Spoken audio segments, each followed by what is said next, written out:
Hello, friends. This is chapter 14 of The Boy Who Harnessed the Wind. Chapter 14 is titled The World Discovers Wimbe. Despite the incident with the famine, my popularity as an inventor led to other opportunities. That same year, one of the teachers at Wimbe Primary asked if I'd be interested in starting a science club for the students. He was impressed by my windmill and wanted one on campus. "The students look up to you," he said. "Your skills in science will really challenge their brains." "Sure," I said, "I'll do it." The windmill I created for the school was small, much like my first radio experiment. For the blades, I used a metal maize pail, and the generator was a radio motor. I attached it to a blue gum pole and ran the wires into my old Panasonic 2-battery radio. I did this during recess one morning when all the kids were playing soccer. When I connected the wires and music blasted through the schoolyard, a small riot erupted from all the excitement. The windmill not only allowed students to listen to music and news, but they could also charge their parents' mobile phones. Each Monday, I explained to them the basics of science and gave some popular examples of simple innovation, like how ink was first made by using charcoal. I also demonstrated the cup and string experiment featured in my books to help explain how a telephone works. I walked them through the steps of how I built everything using everyday materials. "So many things around you are reusable," I told them. "Where others see garbage, I see opportunity." I hoped I was inspiring them in some way, because if I could teach my neighbors how to build windmills, I thought, what else could we build together? "In science, we invent and create," I continued. "We make new things that can benefit our situation. If we can all invent something to make our lives better, we can change Malawi." I later found out that some of the students had been so inspired by the windmill, they'd gone home and made toy versions themselves. I imagined what it would look like if all those pinwheels were real. What if every home and shop in Wimbe had machines on the rooftops to catch the wind? At night, the entire valley would sparkle like a clear sky full of stars. Bringing electricity to my people no longer seemed like a madman's dream. In early November 2006, some officials from the Malawi Teacher Training Academy were inspecting the library at Wimbe Primary when they noticed my windmill in the schoolyard. They asked Miss Sakelo who'd built it, and she gave them my name. One of them telephoned his boss, Dr. Hartford Makazeme. I'm going to struggle with this name. I practiced it on the first time I read this. Makazeme.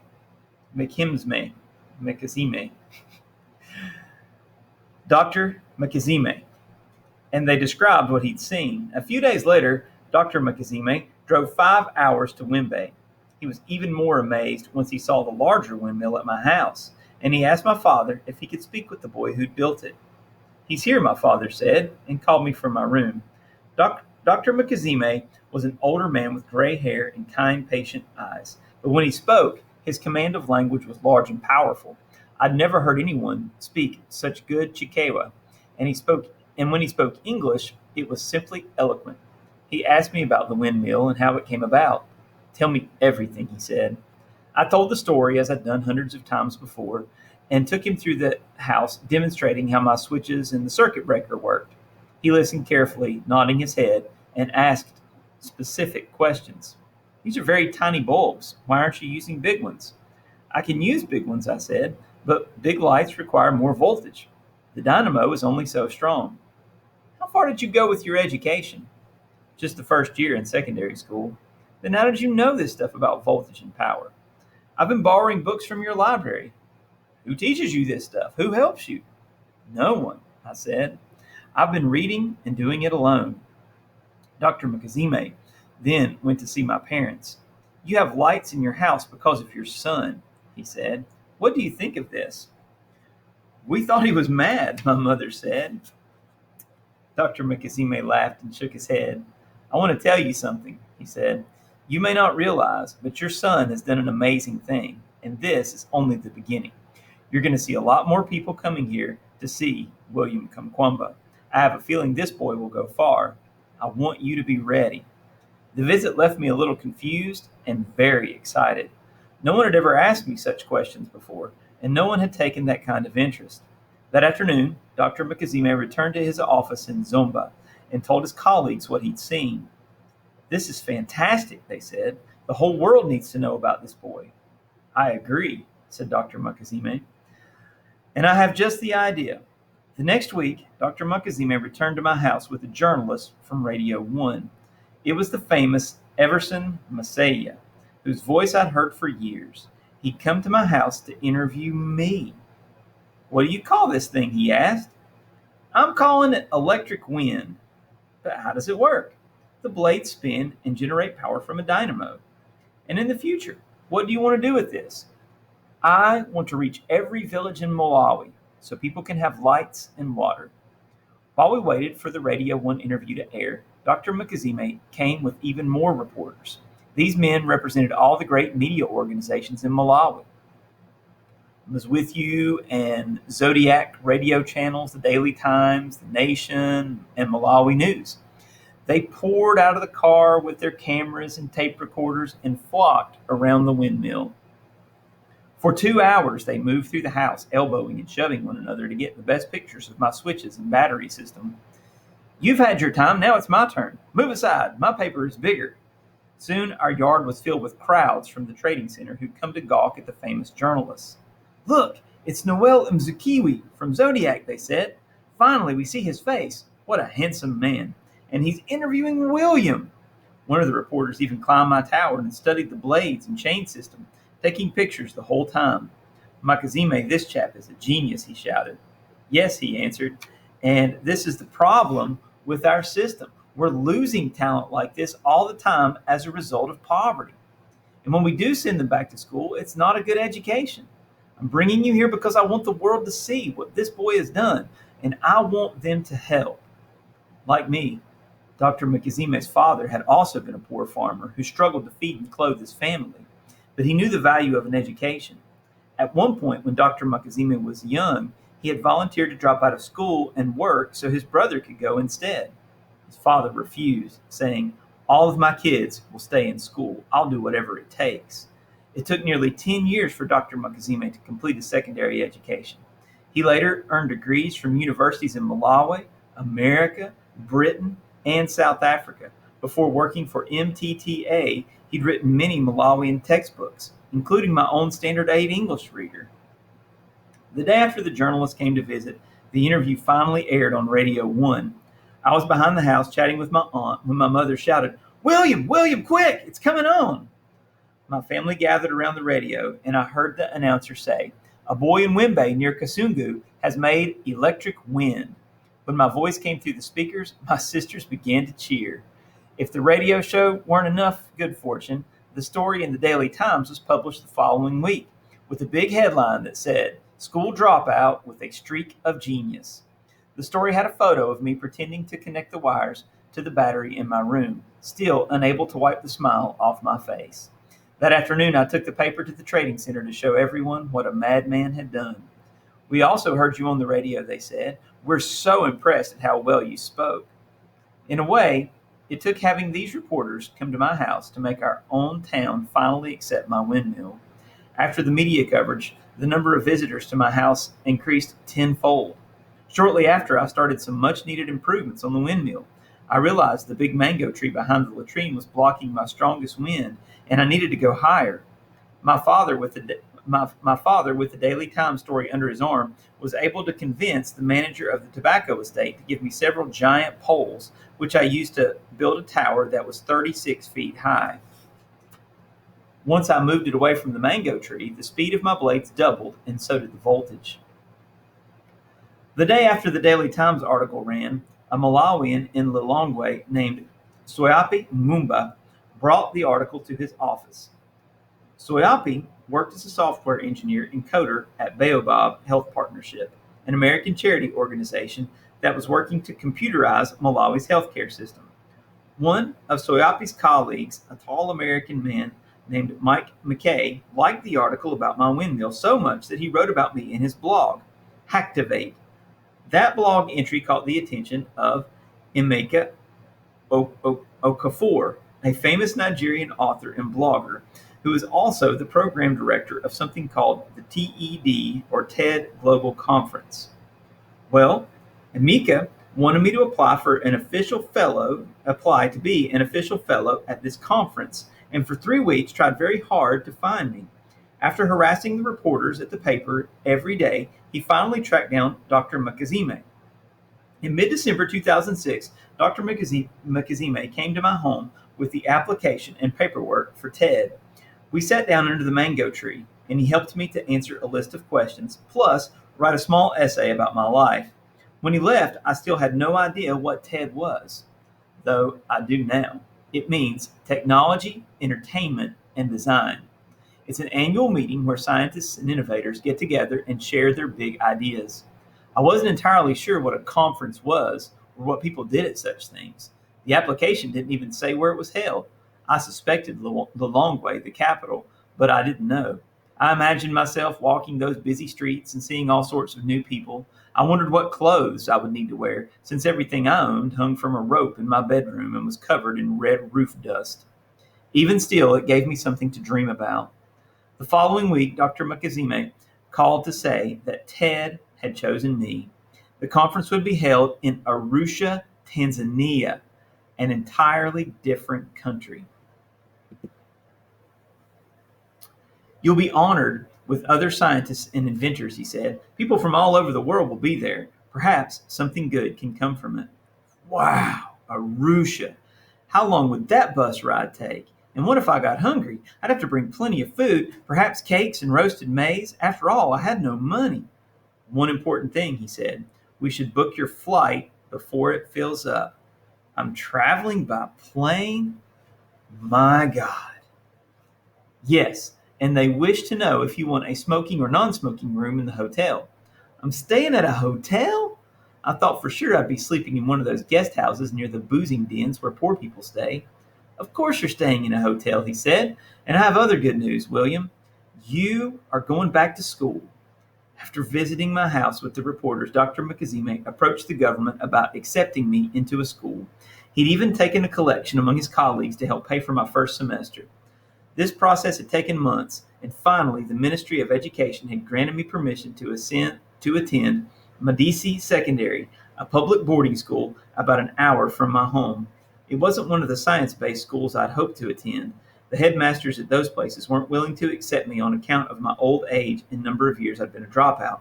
However, the headmaster at Medici, Mr. Ronex Banda, was so moved by my story that he offered to spend the extra time with me, helping me catch up.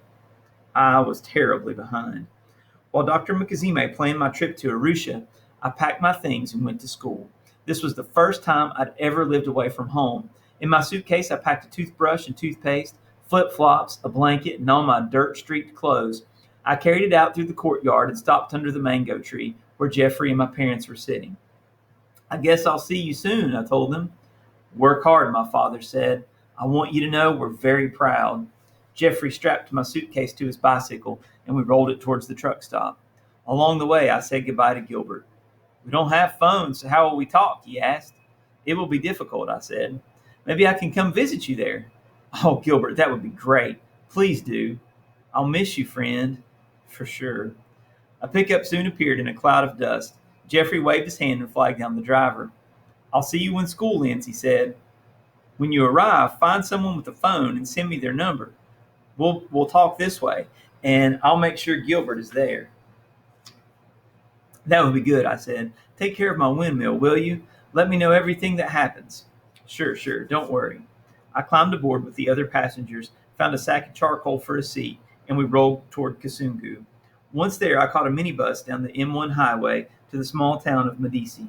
The minibus dropped me at a junction on the outskirts of town, where a long road led to the school. I walked a kilometer with my suitcase bouncing behind on the gravel road until I stood outside the gates. In a matter of minutes, I had a dorm room and dorm mates, meal times, and a rigorous schedule of classes.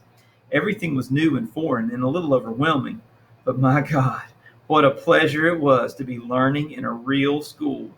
The classrooms in Medici had solid roofs that didn't leak, smooth, unblemished concrete floors, large windows let in the sunshine but kept out the cold.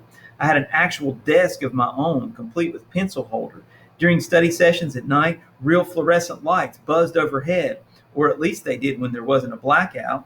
Science class was held in an actual chemistry lab where the shelves were lined with microscopes, giant coils of high resistance wire, glass beakers, and old jars of boric acid.